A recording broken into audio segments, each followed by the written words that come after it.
welcome to the Coach and Crew Show, where I am your host, Charlie Kraus. And throughout the next 6 episodes, the crew and myself, we're going to break down. Each one of us has been assigned one NFL playoff game. So before I get further into this, let's pause right there and say thank you for watching our video, but please hit the like button and subscribe button, or that little icon in the bottom corner of our screen that looks like our logo. Click on that and subscribe so you can get up to speed on all of our videos and help support us. We do appreciate that. All right, so each one of us is going to preview one of the playoff games coming up this weekend.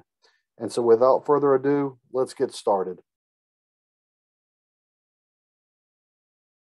Tantor here with a preview of this week's wild card game in the NFC, where the Philadelphia Eagles travel down to Tampa Bay to take on those pesky Buccaneers, led by the GOAT, Tom Brady, the greatest man to ever caress another man's butt daily. He's fantastic. He's the best Brady ever. Better than Peter Brady when his voice was cutting out, in and out. Better than Greg Brady, by far. Even better than Marsha Brady. Which brings up a question. Did Mr. Brady adopt the girls? Did they have other names? Why didn't they hyphenate the names or something like that? I think Tom was that little cousin that came in at the final season and lived with them. But he ended up getting out from under that shadow of Greg. Greg was a huge shadow. He held Tom down. That's why Tom didn't start at Michigan, because Greg Brady held him down. And Greg, once he got out of there and met Belichick, then it was all over. But, you know, he doesn't play for Belichick anymore, and he proved that by winning a Super Bowl without Belichick. And Belichick can't win a Super Bowl without Tom Brady. So Tom Brady now is the best Brady ever. We'll have to stick with that. So, the way this looks to me, and we always have a strange view of these games, is the Tampa Bay Buccaneers with the #1 pass offense in the league at over 307 yards a game average versus the Philadelphia Eagles with the #1 rush offense in the league at 159 yards a game. Well, there are some flaws with the Buccaneers. Everyone's hurt. The injury report for the Bucs. Everybody's on it with the exception of Tom Brady, because Tom Brady doesn't get hurt because Tom Brady is above being injured. But everybody else is on the report. He's throwing to people like me. You know what? I think I could go down to Tampa and Tom could turn me into a superstar. That's how good Tom Brady is. He transcends football.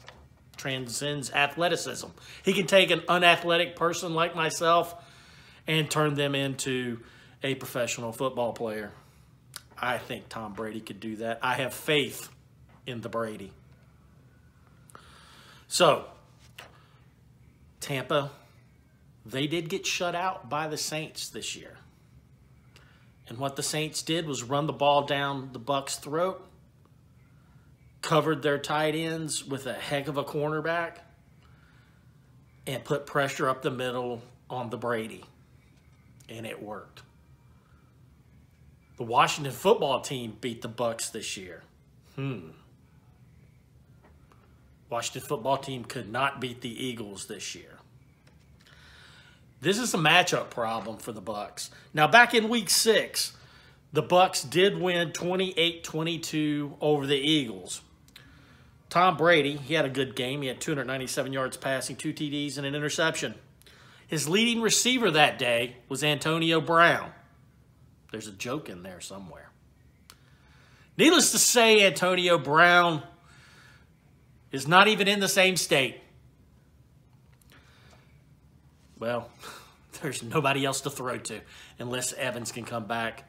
The leading rusher that day, he might not be playing for the Bucs either. Everyone is hurt for the Bucs.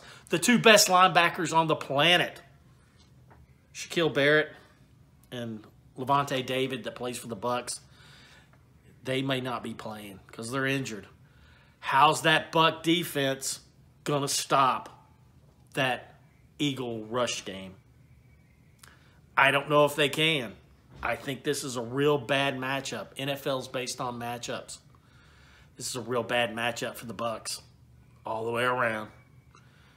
Eagles are going to give them fits. Eagles are going to be right there in the game, and they're going to have a lead late in the fourth quarter.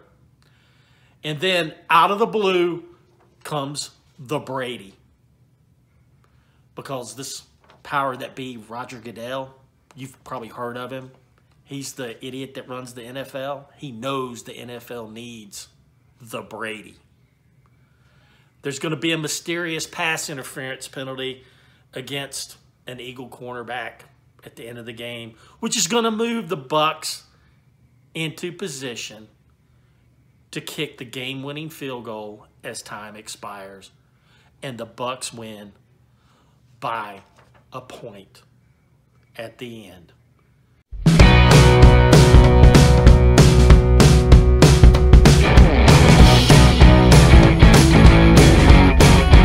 Thank you for watching this edition of the Coach and Crew Show. We hope you enjoyed this video, and we hope you enjoy all of our videos. Please like and subscribe to our YouTube channel, as well as hitting the little bell in the corner to get all of our notifications. You can click on our logo as well to subscribe to it. And if you really like it, share it with your friends, and please leave a comment. Thank you for watching.